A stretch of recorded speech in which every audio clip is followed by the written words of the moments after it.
This is our destination today. Beautiful waterfall down in the bottom of this canyon up on the Mogollon Rim. That's the Mogollon Rim in the distance. We'll head north out of Payson, Arizona on Highway 87 to our destination. The Mogollon Rim stretches from Flagstaff, Arizona down and around to Sholo, Arizona. Once we're on the rim, we'll make a left on this road and head northwest until we arrive to our Forest Service road, and then we'll head back to one of the canyons that's up on this plateau. We're in the trailhead parking lot. I'll pan around so you can see. There's just a couple of cars here. The road just dead ends here because we're actually at the lip of a canyon. And as I pan around, you can see the canyon back over my shoulder. We're gonna head down into that canyon today and look at all the gems along this trail up on the Mogollon Rim. Unlike mountain canyons that you typically hike up, we'll be hiking in a plateau canyon that you typically drop into. Plateau canyons are typically a little bit more sheer, so you have to be careful how you drop down into them. There's quite a bit of water in the bottom of this canyon, so we'll plan on wading through a number of pools and swimming several other pools before we get to our destination. As you can see, Larry's carrying a half-inflated inner tube down the mountain. I, on the other hand, am trying some noodles. I have 3 noodles that I duct tape together. As we go through the canyon, I'll tell you which ones worked best for each of us and why. A few cairns along the way help us out as we go down, especially in this open slot. The other thing we did is we both had dry bags. My dry bag was actually inside my day pack. I put all my gear in that and then left some air in it. So anytime I was swimming through the pools, my backpack was actually a flotation pulling me up while the noodles were underneath my arms as I swam. Worked out quite well, actually. But again, that half-inflated inner tube was a lot smoother to swim on.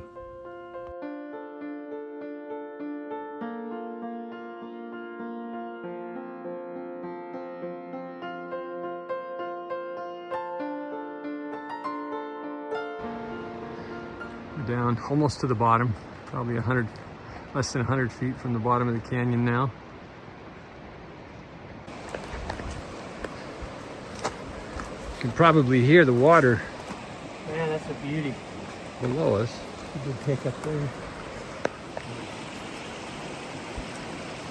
So we've just arrived to the bottom of the canyon. It just took us about 15 minutes to get down. Just have to be careful of the loose dirt on top of the smooth rocks. Other than that, it's a pretty easy hike. So this is where we switch into our water shoes and inflate our tubes. We got about 6 or 7 pools that we're gonna have to walk through or swim through. So this is our out spot. When we come back, you see the cairn there on the right, river. I guess that's river left, isn't it? So there on river left is the cairn that marks our out trail. And this is Larry heading downstream. So now it's rock hopping.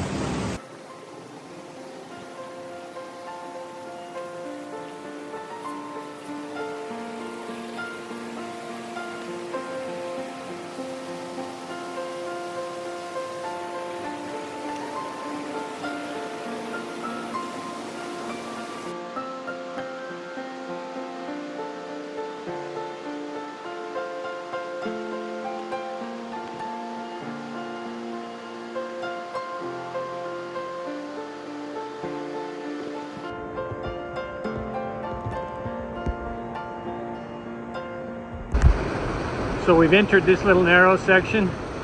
I'll pan around so you can see what it looks like. Gives a little wider view.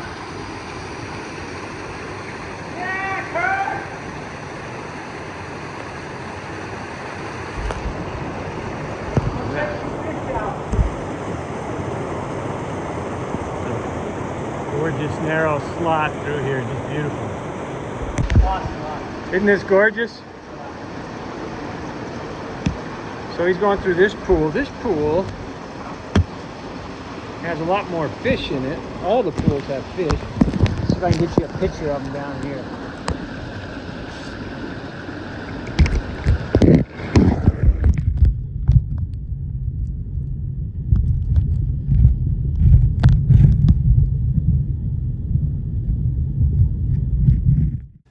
This is the first of the big pools that we have to swim through. It runs for about 150 yards, but it's absolutely beautiful. Just a relaxing little float. And the narrow walls of the canyon are spectacular. Enjoy the float. What I found interesting is that the big pools of water were a lot more cloudy than the small pools. The small pools were clear and you could see the fish much easier, but the big pools again were a lot cloudier than the little ones. We must have picked a perfect weekend because the air temperature and the water temperature were just right.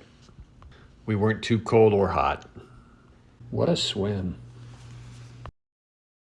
So we came in around this corner.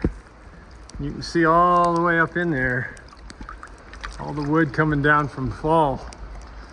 So hopefully we won't be around for any of the fall. So this is what we just swam through or are swimming through. It's beautiful down here. Looking straight up in the air. That is so cool. So I'm swimming on my back. And I get these kind of views while I'm swimming. So you can see what we just paddled through. It's about 150 yards of beautiful water, beautiful canyons. It's a gorgeous swim through this section. I think this is just the first of many. Join us as we continue to explore these gems in this canyon up on the Mogollon Rim. I was probably moving a little too fast as I was walking through some of these pools. You should probably move a little slower to keep your balance, but I used the noodles kind of like a hiking stick for balance. And they kept me up and enabled me to move pretty quickly through some of these pools. So I liked the noodles for keeping balance. They were great flotations, but the half-inflated inner tube was a lot more comfortable to float on or to lay across as you swam through the pools.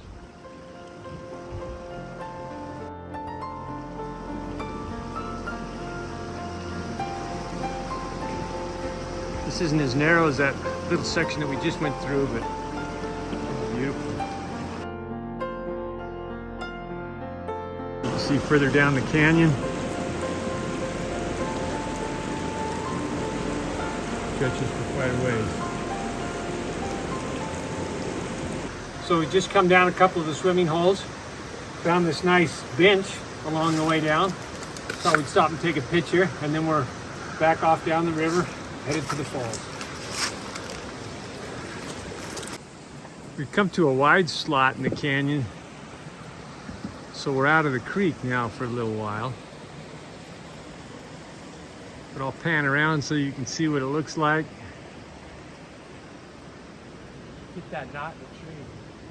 It's pretty cool. See up the walls of the canyon.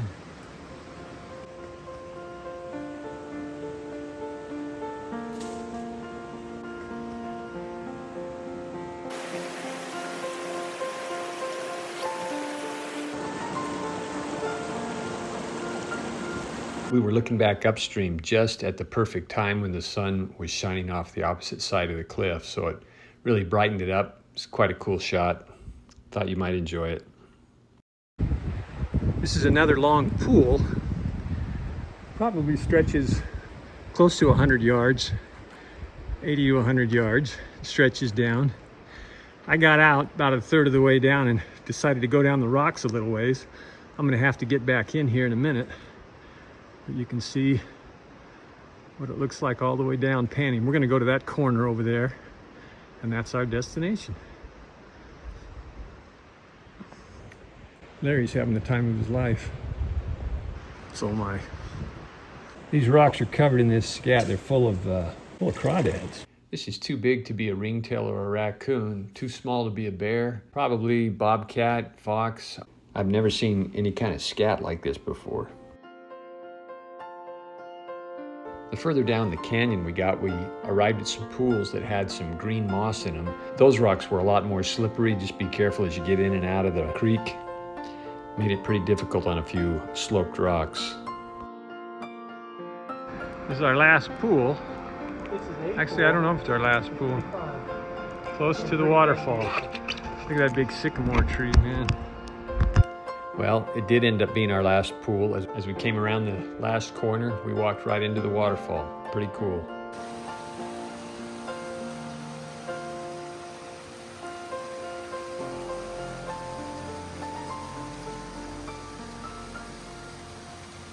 Well, we've reached our destination today. You can see all through this hike, it is a beautiful canyon to hike up and down. Most people said it took them 2.5 hours to get in and out, but you know what? At least make a day of it. This is incredible, just relaxing as you float down to these falls. I hope you enjoy this hike as much as we did. The rock is very porous and you can see it looks like it's raining underneath this overhang. I went all the way back to the back of the overhang and there's actually a little slot that's probably 18 inches square and it's got its own little waterfall rolling through it. The water from this waterfall is really cold as compared to what's in the creek. Just beautiful back here.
I mean, this is just gorgeous down here, all these big sycamore trees.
What an appropriate ending for a beautiful day.